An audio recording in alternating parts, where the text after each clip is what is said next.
Hey guys, welcome to your 360 News blog. My name is Luis Khasmeni. I can never ever thank you enough for joining me today because wow, so much has transpired and let's just start with my day. So my day was sort of offish. When I woke up this morning, I was almost late, so there was just a lot of stuff happening.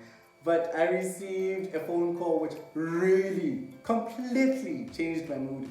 And after this phone call, I was just like, oh my gosh, I can't wait for this. So I didn't meet up with this guy, but I went to go see my ex-colleague last year.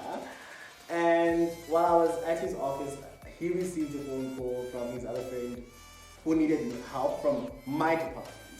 So now, this guy took my number, but he never really called, so I assumed that he got the best help that he needed. Now, today, he calls and he's like, okay, mind you, the last time we spoke telephonically was last year, and he was a bit flirtatious, but I understood that he was married, so I didn't want to push it. And I was just like, okay, fine, you take my number so you can use it when you need it. So I didn't take his number. But now, today he called and he was like, listen, I haven't forgotten about you. I received all the help that I needed from your department, but now I still want us to do this. Like, I want us to have like either late lunch or dinner. And I was so excited, guys. Also, he was like, I don't want to take you to just an average place. I want us to like go to like a proper place. So. Yes, he's married, but I can't wait for it. Anyway, 90 Degrees today is taken by Ntiki Mazwai, and this is because of her tweet. So Ntiki always finds ways to like, I don't know, to dig deeper into things. And some of the stuff that we overlook, she goes deeper into them. So today, she tweeted about who designed Zozi Twins' gorgeous beaded dress. Okay, this past weekend we had Miss Universe, and obviously she had to hand over the crown. Excuse me, oh my goodness, she looked so dapper.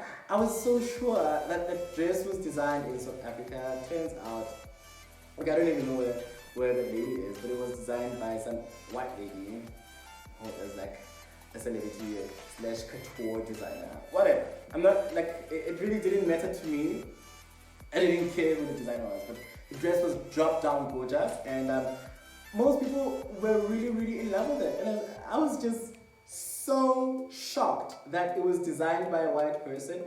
I feel like this person really understood where Zozi came from in terms of the design. I mean, it looked like a Xhosa ensemble. It looked really gorgeous, guys. It was, I mean, you've seen the dress. But she looked gorgeous, and honestly, I didn't care about other politics because, I mean, that's really none of my business. So Ntiki went on social media and asked this question. So it turns out this dress was designed by a white lady, whoever she is, I don't know, what's her name? BG, yeah. So it was designed by BG, and a lot of people were just like, why is it that it's a Xhosa, a black cultural, not cultural dress per se, but it represents the black culture, which is Xhosa culture, and they sort of expected that to be designed by a black person. Given, but I'm just like, okay, fine. So does this mean that if I'm a black designer, I should design black couture only, like black and numbers only? What does it mean? Does it mean that white people can't design our own stuff? Like, what is it? Like, I don't understand, guys. Sometimes you seek for politics where they are completely unnecessary. I think of it as a dress designed by Gert for Kelly Rowland, or you see, Gert is a local designer. So each time a local designer designs something for an international star, we always cheer up and like and give them thumbs up. But now, like international designers are not supposed to design stuff for South Africans. I don't know. What's your take on this one? Drop a comment and let me know. But 180 degrees. Okay, so I didn't want to entertain Black Coffee and his divorce because I feel like it's very messy. However, I had to go back to it because now, okay, now at end, the Indozens on social media are just like, really? I'm gonna speak up, I'm gonna do this, I'm gonna do that. Listen, when you were supposed to speak up, you didn't. So okay, well, why do you want us to feel sorry for you just because now it's over? Okay, I give it to you. If black coffee is abusive, granted. But surely there are certain things that you've also done that that were never addressed on social media, and nobody's talking about them. But anyway, you made it to our 180 because of your stepson. So black coffee's first boy, I'm assuming he's the firstborn because he looks so old. Uesona just gave Sarah Langa a thumbs up. I don't know if this means that he is ready for Sarah to be his stepmom, because I mean, guys, honestly, he posted Sarah Langa's picture on his social media, on his Instagram, first of all. Secondly, he follows Sarah on social media. This is according to Amaphephandaba, and he doesn't follow anything like it. So I was like, so Amaphephandaba are actually right. I feel like they're right in the sense that, I mean, I don't know if he's posted Angela before, but I understand that right now he just posted Sarah Langa, he follows her, and Sarah is having a thing with black coffee. It is, listen, I don't even need confirmation. It wasn't legit the last time I spoke about this, but I feel like right now it is what it is. I don't know, do you think that, I know that Angela is a bit older, black coffee is also old, so does this mean now black coffee would work with Sarah, considering the reasons why Sarah was divorced in the first place? Let's consider that as well. So do you think the age difference could play a significant role in the relationship? Or do you think it's gonna be one of those situations that are as messy as AKA and the late anime? What is your take? Please don't forget to drop your comment and let me know. I'm very happy for Sarah. First of all, a black coffee ages very, very well, and I would do him as my comment.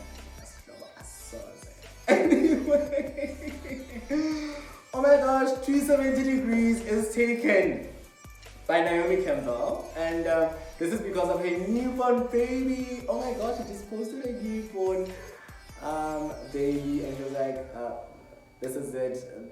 Oh, she was basically praising the baby. You know what mothers say to their kids, and it's a daughter. So this was quite interesting for me because the baby is white.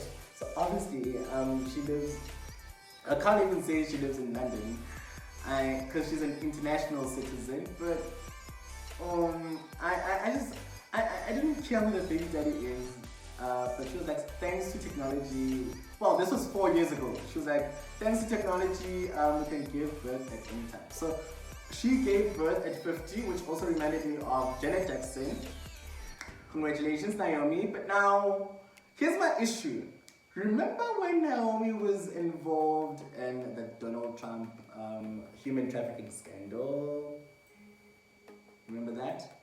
Where she was also one of the people that helped recruit these young models and anybody that inspired to be where she is into human trafficking. How do you feel now, Naomi? Now that you have a daughter, would it be appropriate for somebody to like give your child a gig and promise them the universe, knowing exactly that they're going to be trafficked to the most prominent politicians? Guys, I don't know if that interview is still available on YouTube, but I remember talking about it last year, where this lady was only 13, so they go for the youngest girls, and Donald Trump was like one of the guys that was, I don't even want to get into it, but I just wanted to know from your point of view, Naomi, if you're watching. I know you probably will see this, but how do you feel? Do you think it's appropriate that girls could be trafficked just for these men to get sexual pleasure? How do you feel that now that what would you do if something like that was to happen to your daughter right now? I know that you probably did this for business previously, but does this mean now that you have a baby, are you more empathetic? Are you more emotionally attached to women? I don't know. I just think she's gonna be a supermodel forever. it. Anyway, if you think this would probably change your life for the better, please don't hesitate to let me know. But 360 degrees is guys, when I saw this, I was just like, oh my goodness. I couldn't believe my eyes. Okay, first of all, I knew AKA and Dallas to be like real cool fellas for the longest time. They've shot music videos together. I'm sure they have a couple of songs together as well. And they hang out around the same spots. They call themselves North Gods. Whatever. But I do understand their relationship from way back. So now, apparently, one of the factors that influenced Anela's death, Uneli, is AKA's cheating. So I was like, okay, fine, but given, you know that AKA cheated on Zinhle, publicly even. I don't know if he cheated on Bonang, I don't know. But I'm definitely sure he cheated on Zinhle. And this was a public one because, Bonang was involved. But now, when you get involved with somebody like that, you should expect the worst. You can hope for the best, but you must be expectant of the worst, you know? Yeah, and obviously a leopard never changes its spot, but anyway. He made it to our 360 because of a letter that was written. Well, it was written by Anonymous. I'm assuming this person is either very close to Nelly or they're related. So now this letter was read by MacG on his podcast, and it just dished out a whole lot. So apparently AKA was busy chowing. Dallas' his baby mama, and I was just like, what the hell? Apparently, well, they were supposed to shoot a music video for Dallas recently, but that shoot was cancelled because, Dallas discovered that AKA is busy smashing his baby mama, and I was like, yo, you don't even know what I'm doing in it. It's so strong. I'm gonna have it right now because I can't, guys. That's a girl code, boy code. I don't even look at my friends' boyfriends like that. I don't. Oh my gosh. Okay, this is really, really strong. But anyway, I was like, hi AKA, I know where. And like it really, really touched me because they went as far as explaining where this girl Nelly comes from. Apparently her dad is very well off. By the way.